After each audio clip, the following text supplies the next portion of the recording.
Here we go. Here we go. This is my UFC 237 Namajunas versus Andrade predictions. Every single fight on the card, from the jobbers to the somewhat good. Here we go. All right, we got Talita Bernardo versus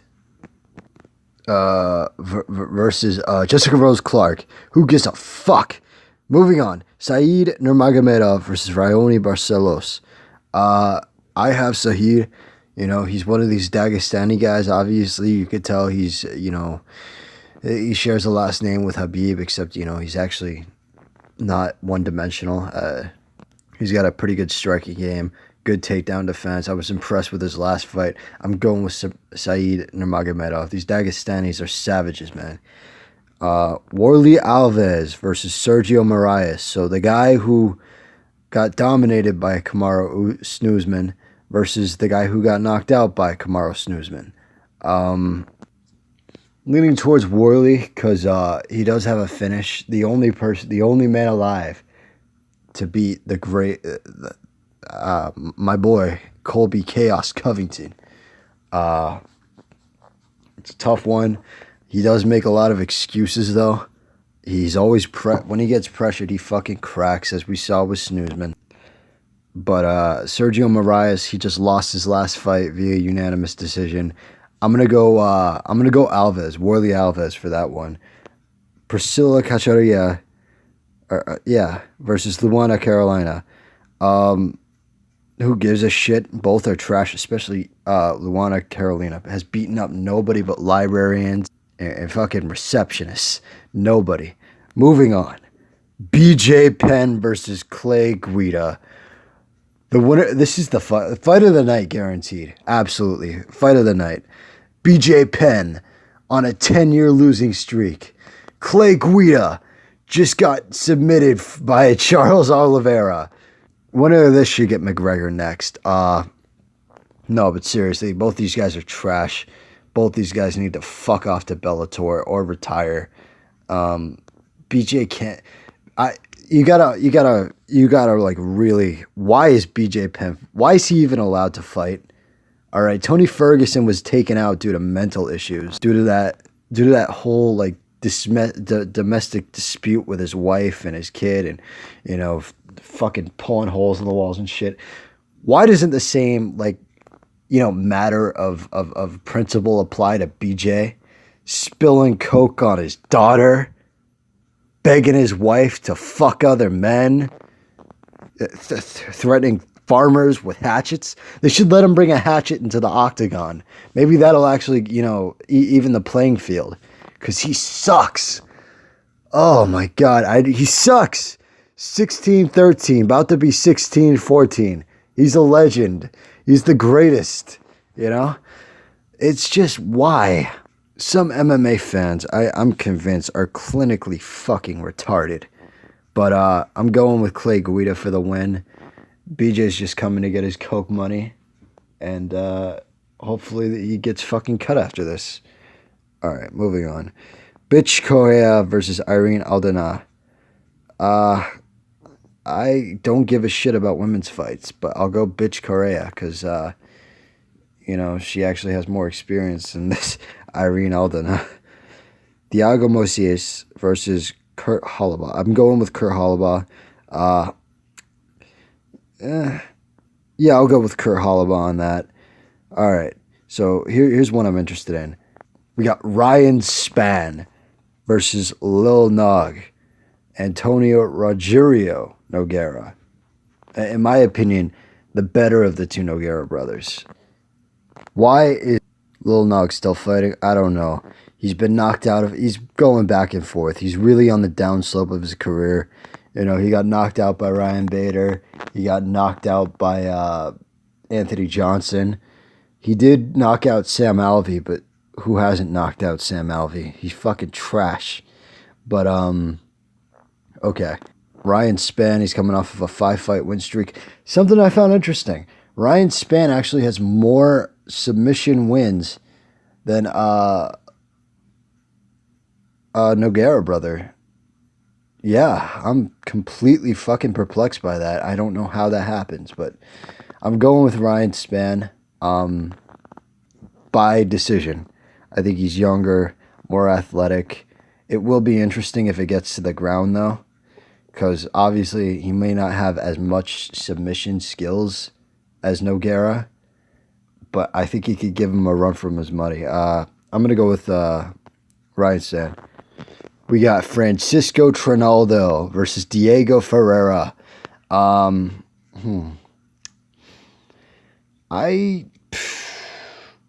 I'm gonna go with Diego Ferreira. We've seen Trinaldo kind of get worn out by people who like to grind. I think Diego is kind of a bad matchup for him. Speaking stylistically, I'm going with Diego Ferreira. And for one of the big ones, Jose Aldo versus Alexander Volkanovski. Jose Aldo coming off of a knockout win over Renato Moicano, and Volkanovski coming off of a knockout win over Chad Mendes.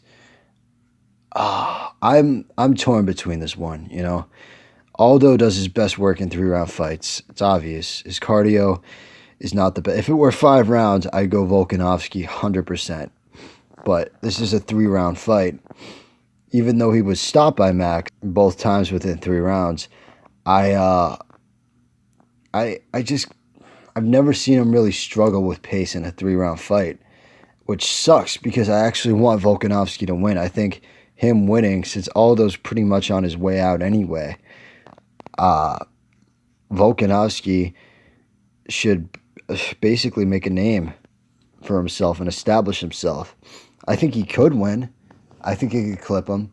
I think if he fights smart, he could do it, but I'd have to favor Aldo by decision. I don't see anyone knocking out Volkanovski, even though he was wobbled in the Chad fight. I think that was just, that got the better of him. But Chad also gave Aldo hell. And remember the last time they fought? That was a war. Like, I thought it could have gone down either way. So, a win over Chad Mendes is a very big deal. But I want Volkanovski to win, but my gut tells me Aldo by decision. Now next, Anderson Silva versus Jared the Cannonier. Both guys old as hell, dinosaurs in the game's perspective. You got Anderson Silva basically on a fucking what? When was his last win? What? Stefan Boner? Boner. Okay. And what, 2012? All right. His last win was Stefan Boner in 2012. A guy who's like 15-9. A guy who always shits himself. A guy who's terrible. Stefan Boner's a goddamn can. And since then, let's look at his record, okay? He's been knocked out once by Chris Weidman, okay? He broke his leg against Chris Weidman the second time. Immediately after, scrapes a boring-ass win over Nick Diaz. I mean a boring-ass win. Nothing happened in that fucking fight. Looked like Silva versus Maia 2.0, as if anyone wanted to see that shit. Which, by the way, was ruled a no contest because, guess what? He popped for steroids. Then he goes on to lose. Yeah, he didn't win. He lost to Derek Brunson. Derek Bumson. Glass chin, no fight IQ Bumson out-wrestled him. But he won because it was in Brazil. Then he loses to Michael Bisping. He loses to Daniel Cormier. He comes back after failing another drug. Loses to Adesanya. Like, I know people are like, they love to goat, but come on, man. Come on, he's shot. Anderson Silva is shot and has been for years now. It's time to hang him up. I don't see the purpose of this fight. Let's talk Jared the Cannonier, okay? Let's talk him. He gets knocked out by Dominic Reyes, okay? He beats the shit out of David Branch. Well done. We all know how good David Branch is. Just look at the Rockhold and the Hermanson fights. We all know how good David Branch is. Look, you're 35, and Anderson, you're 43. You haven't struck gold in a long time, and fucking Cannonier, you're never gonna strike gold. You're 35, and look at you. But then again, if Adesanya could get into the top 5 by beating Curran Anderson, why can't Cannonier? Right? Right? Just fuck off. Fuck off to Bellator and just stop. This is like a gimmick at this point. These aren't the best fighters. This is like a gimmick promotion fight. On to the main event. Rose Namajunas versus Jessica Andrade. Andrade. The girl who beat Joanna's ass and outstruck her versus the girl who got outstruck and got her ass beat by Joanna. I know MMA math is a fallacy, but I think Rose is going to be champ for a good long while. Something just tells me. She's everything a female fighter should be. Shaved head, overly masculine stature, tomboy, very, very not girly at all, more manly than girly. So for that reason, I think she's going to be a long-reigning champion. The less feminine, the better. Andrade, I think she has the home. Yeah, she has the home field advantage going into Brazil, but it doesn't matter, dude. It doesn't matter. I mean, that could actually work against her because you might be, more like excited to perform and make a mistake. So I'm gonna say Rose. This is my review of UFC 237 or Fight Night. This whole card could have been on a Fight Night, and it would have everything would have been fine. Like why you want people to buy pay-per-views and you put this shit on? Jesus Christ! Thank you for watching.